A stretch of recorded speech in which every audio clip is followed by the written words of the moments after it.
In a direct path of spirituality, a direct path will point you straight to the unconditioned. So this is basically a direct path. It points you straight to the unconditioned. It says, look, it's there. It is what you are. It's instantly and immediately available. So why not wake up right now? Why not tonight? The mind says, well, what do I do about tomorrow? Well, wake up tonight and then find out about tomorrow. Do you see what I mean? You mean I can? Well, of course you can, because it's what you are. You must be able to wake up to what you are. It's not going to be what you become. What you become is uninteresting. You know? You'll just basically become whatever your unconscious programming dictates you'll be tomorrow. But what you are is eminently available. So direct forms of spirituality always and predominantly point out the unconditioned consciousness immediately.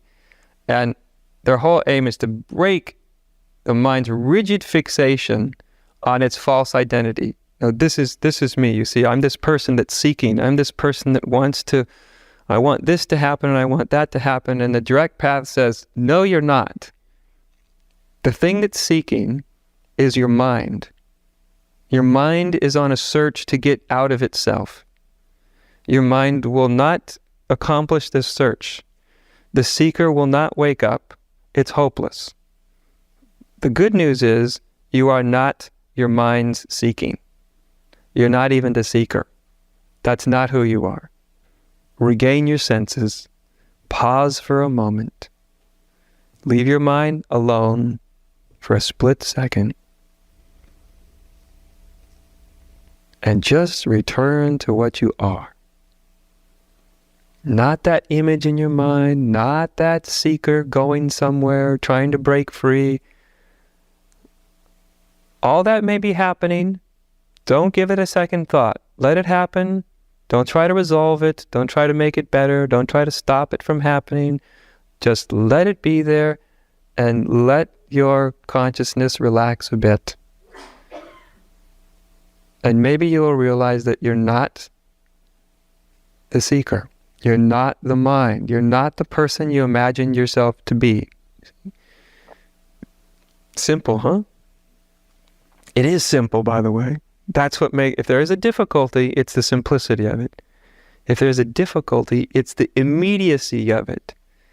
The difficulty is that it is what you are is fully present, fully now, absolutely complete. You wouldn't think that would be difficult.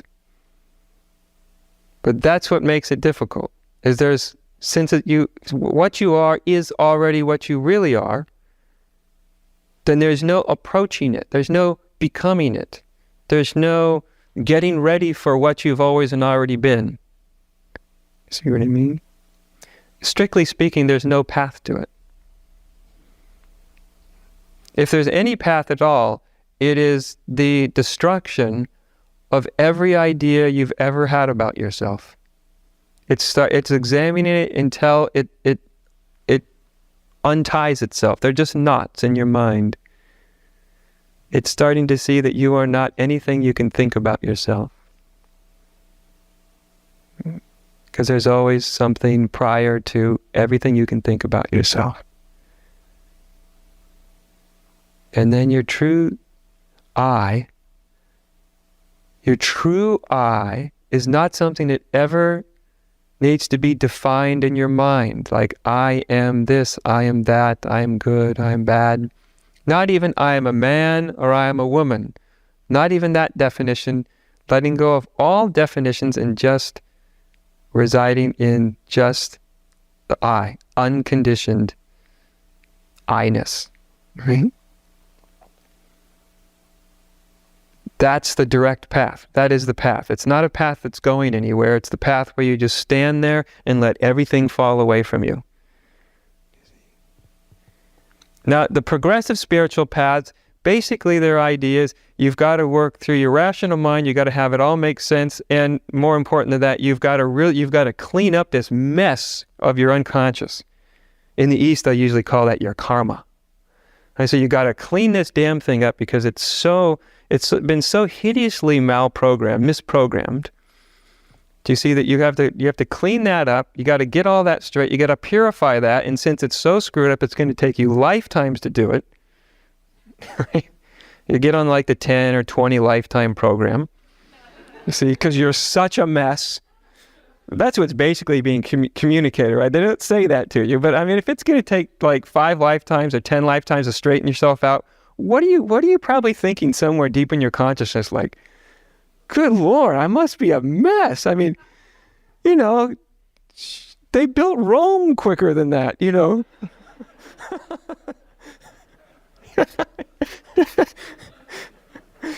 So anyway, the tendency is that it tends to just fuel your sense of deficiency. And, you know, it can be a viable way to go if you got 10 lifetimes. But if you're impatient like me, 10 lifetimes, I thought, I don't even know if there's another one. You know, 10 lifetimes is about, well, it's about 10 too many, you know. And the thinking goes, if you get all that cleared up, then you just sort of naturally and spontaneously fall into your unconditioned state, right? It's a nice theory. Every once in a blue moon, it works that way. But more often than not, what it ends up doing is creating this hugely identified spiritual persona that is constantly cleaning up their karma. I'm the one that's purifying me. So you end up with a very, very, very, very sort of spiritualized sense of self. Not for everybody, just 99%. But sometimes it works.